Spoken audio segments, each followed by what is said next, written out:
ya menurut kepercayaan saya yang bisa menghapus dosa kita itu adalah salah satunya hanya Tuhan yang bisa. Soalnya dia yang paling luar biasa. Nah itu dia. Sedangkan yang mati di atas tiang salib ini adalah orang yang dikutuk. Bagaimana dia bisa mengampuni dosa sementara dia sendiri dikutuk? Iya, kalau masalah itu kan tadi udah saya bilang, Bang. Cuma kalau masalah nyampe ke situ nggak saya nggak mau gimana pun antara kepercayaan misalkan yang satu sama yang lain, saya nggak memperdebatkan itu. Yang kepercayaan pribadi saya, yang saya percaya itu salah yang bisa menebus dosa kita atau mengangkat kita dalam surga itu ya cuman Tuhan yang bisa. Iya. Nah sekarang permasalahannya adalah di dalam kitabnya orang Yahudi, Tuhan itu maha besar. Ya. Tuhan itu tidak bisa dimuat oleh langit, bahkan seluruh langit yang menaungi, melindungi, mencakupi seluruh langit pun itu tidak bisa memuat Allah, kan gitu. Tidak bisa memuat Tuhan, karena Tuhan itu maha besar. Artinya bahwa bukan Tuhan yang datang ke dalam rahim Maria. Karena jangankan rahim Maria, langit yang menaungi langit pun tidak bisa memuat Tuhan. Tapi kok lucu, rahim Maria bisa memuat Tuhan, tubuh Yesus bisa memuat Tuhan. Kan jelas nih, menurut iman Kristen, Tuhan itu adalah roh. Nah, Tuhan yang adalah roh dikatakan kemudian bahwasanya tidak bisa dimuat oleh langit. Bahkan langit yang menaungi langit yang menaungi seluruh langit pun tidak bisa memuat Allah. Nah, sedangkan kalau kita melihat dimensi roh, bukankah dimensi roh itu adalah dimensi halus? Kalau dia dimensi halus, maka roh itu bisa masuk kemanapun, termasuk ke bumi. Tapi di dalam kitabnya orang Yahudi, langit dan bumi ini tidak bisa memuat Allah. Karena Tuhan itu maha besar. Artinya, salah konsep ketika dikatakan bahwa Tuhan itu adalah roh. Karena sebesar apapun roh, namanya roh itu bisa kemana aja. Karena dia dimensi halus seperti angin. Sekarang permasalahannya adalah, luas besar mana kira-kira massa angin daripada alam semesta ini? Sudah pasti lebih besar massa angin. Karena menempati setiap ruang, itu angin. Setiap ruang pasti ada angin. Berarti ruang lebih besar. Nah, roh juga begitu. Tapi kenapa kemudian dalam kitabnya orang Yahudi, benarkah Tuhan akan turun bersama dengan manusia di atas muka bumi? Sesungguhnya langit, bahkan langit yang menyelimuti seluruh langit pun tidak dapat memuat engkau.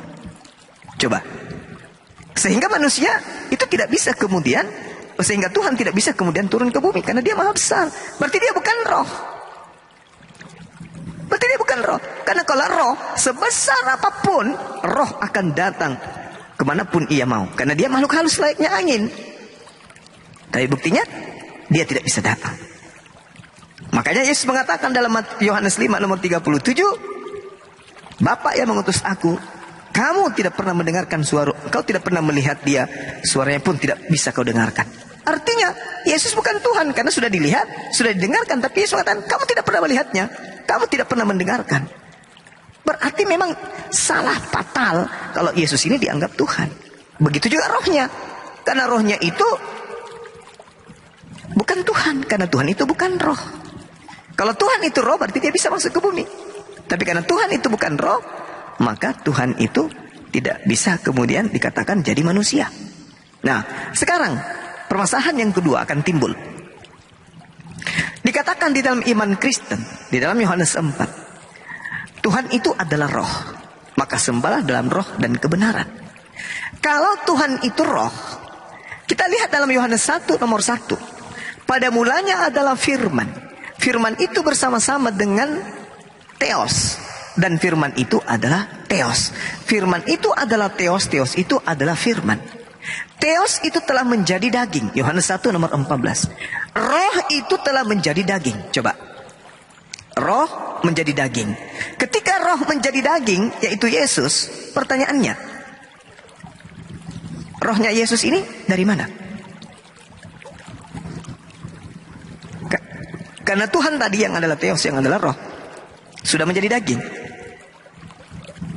Kalau konsep ini diteruskan sampai ke akarnya, pada saat Theos menjadi daging di dalam Yohanes 1:14, Firman itu menjadi daging, berarti Theos itu menjadi daging. Berarti apa? Tuhan itu menjadi daging katanya. Kalau Tuhan roh tadi, lalu menjadi daging, berarti roh hilang. Roh kehilangan hakikat. Karena dia berpindah ke dimensi beda, baru, yaitu daging. Nah, daging ini, kalau dia tidak diberi roh, maka dia akan menjadi bangkai. Nah, roh yang dimasukkan kembali ke dalam daging ini, roh dari mana? Sementara sumber roh sudah jadi roh, sudah jadi daging. Maka pada saat ini menuju pada puncak keyakinan ini, yaitu roh menjadi daging, dan daging ini harus hidup karena dia manusia. Maka disitulah kemudian Allah mengatakan, semisal penciptaan Adam, Isa, dan Adam itu adalah sama. Mereka berdua diciptakan kemudian dari tanah, lalu kemudian Tuhan meniupkan ruh kepada mereka. Inilah yang diterangkan kemudian oleh Al-Quran di dalam surah Ali Imran ayat 59. Bahwasanya Allah subhanahu wa ta'ala kemudian menciptakan Nabi Isa alaihissalam itu sama seperti penciptaan Nabi Adam, atau sebaliknya Nabi Adam diciptakan kemudian sama seperti Nabi Isa. Inna masala Isa indallah kamathali Adam khalaqahu min turaba summa qala lahu kun fayakun. Sesungguhnya perumpamaan penciptaan Isa bagi Allah sama seperti penciptaan Adam. Dia menciptakannya dari tanah, kemudian Allah berkata, hidup, maka hiduplah. Jadi, maka jadilah. Mazmur 33 nomor 9. Jadi daging tadi tidak jadi bangkai. Kenapa? Karena Tuhannya umat Islam meniupkan roh ke dalamnya, selaksa Nabi Adam alaihissalam ditiupkan roh dari umatnya umat Islam. Nah, kalau Tuhannya saudara Kristen dengan konsep selain daripada saudara segala, itu bahaya. Firman pertama sama Logos. Logos bersama dengan Theos. Theos adalah Logos, Logos adalah Theos. Mereka ini adalah roh. Roh ini menjadi daging. Nah, setelah roh menjadi daging, menjadi daging tok. Jadi bangkai dia. Mau kemana perginya daging ini? Mau kemana kira-kira? Mau ngapain dia? Dia belum hidup. Karena dia baru jadi daging. Dia nggak dikatakan jadi manusia. Karena di situ originalitasnya adalah SARS. Daging. Nah, ini daging bagaimana caranya bisa hidup? Ditiupkanlah roh.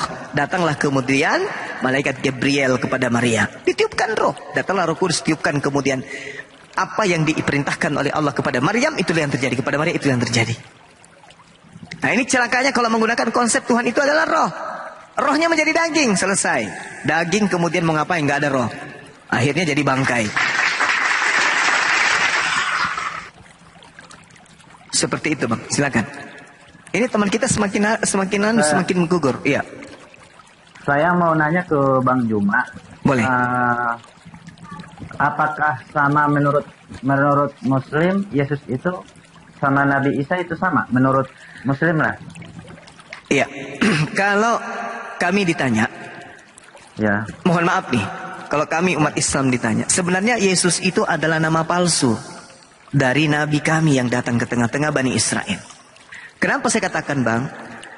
Yesus ketika dia dilahirkan, hidup di tengah-tengah Bani Israel menggunakan bahasa Ibrani. Maka sudah pasti orang-orang penutur Ibrani keturunan Yahudi, keturunan Nabi Ishak, Nabi Yakub, yang dijajah oleh orang Roma, mustahil memberikan anaknya dengan nama penjajah. Tak mungkin. Tak mungkin memberikan nama anaknya dengan nama penjajah Romawi. Sama seperti ketika Indonesia dijajah oleh Belanda. Tidak mungkin kemudian orang Indonesia memberikan anaknya dengan nama penjajah. Albert, Gibel, tak mungkin. Tidak mungkin. Nah, oleh karena itulah kemudian dalam bahasa Ibrani, contoh misalnya Yosua bin Nun. Nah, Yesus ini pun diberi nama Yosua. Yosua. Itu udah pasti namanya. Al-Masih. Nah, Yosua dalam bahasa Ibrani. Dalam bahasa Arab, huruf I-nya hilang. Tinggal I. Isa. Yosua berubah sama seperti Yishmael. Masuk bahasa Arab menjadi Ismail.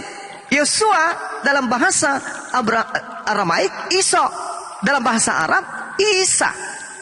Karena Arab, Ibrani, Aramaik adalah bahasa serumpun, seperti bahasa Malaysia dan bahasa Indonesia. Bahasa serumpun dia. Jadi Yosua, Isa, Isa. Sementara Yesus ini siapa? Dari mana ini Yesus? Bagaimana caranya kita mau pendalaman materi? tentang penamaan. Antara Yosua berubah menjadi Yesus. Itu tidak nyambung. Artinya, yang harus kita bicarakan di sini bukan nama. Untuk membedakan atau menyamakan oknum ini bukan nama. Tapi untuk menyamakan oknum ini adalah misi kedatangannya. Risalah dakwanya. Tempat ia kemudian memberikan ajarannya. Gimana caranya? Ibunya lahir dia lahir tanpa ayah, berarti dia adalah Isa. Kalau Yesus lahir tanpa ayah, berarti dia adalah Isa. Kalau dia mengajarkan hikmat Injil, berarti dia adalah Isa. Kalau dia kemudian mengajarkan tauhid, berarti dia adalah Isa. Kalau dia mengajarkan sunat, puasa, sujud, berarti dia adalah Isa. Tapi kalau dia mengajarkan makan babi, kalau dia mengajarkan ibadah minggu, kalau dia mengajarkan kemudian jangan bersunat, kalau dia mengajarkan kemudian menyembah dirinya, itu baru Yesus. Tapi kalau Yesus pun tidak pernah mengajarkan hal demikian, berarti oknum yang disebut Yesus ini namanya adalah nama fiktif. Jangan-jangan hanya ada tokoh kemudian yang ada di dalam deretan sembahan-sembahan orang Vatikan Romawi Yunani yang mereka ingin gantikan dengan melantik oknum yang diceritakan di tanah Yahudi. Karena terpapar di abad keempat, ketiga keempat, semua patung-patung daripada Dewa Matahari dihancurkan oleh Katolik, lalu diganti oleh patung baru yang mereka diberi nama Yesus. Maka muncul pertanyaan, siapa patung Yesus ini? Orang dari mana dia ini? Kok kebule-bulean patungnya? Ini siapa ini? Oh, itu patungnya anak Maria yang adalah nabi untuk Bani Israel. Apa bukti keakuratannya seperti itu bentuknya? Kenapa harus ada patungnya? Bukankah di dalam kitabnya Yesus yang lahir tanpa ayah di Yerusalem itu, jangan kau membuat patung. Tapi kok ada tiba-tiba diklaim itu adalah Yeshua HaMashiach, tapi kok dibuatkan patung? Ini ajaran dari mana? Maka indikasinya sangat kuat. Yesus ini hanya tokoh yang menggantikan Dewa Matahari. Apa pembuktiannya? Ibadah hari Minggu, makan babi, disembah, tidak bersunat, Natalan, pohon Natal, dan pernak-pernik seperti Sinterklas, dan seterusnya dan seterusnya dan seterusnya. Ini apa-apaan ini? Dari mana ajaran ini? Nabi-nabi Yahudi tak pernah mengajarkan. Di mana Nabi Yahudi mengajarkan makan babi? Tak ada.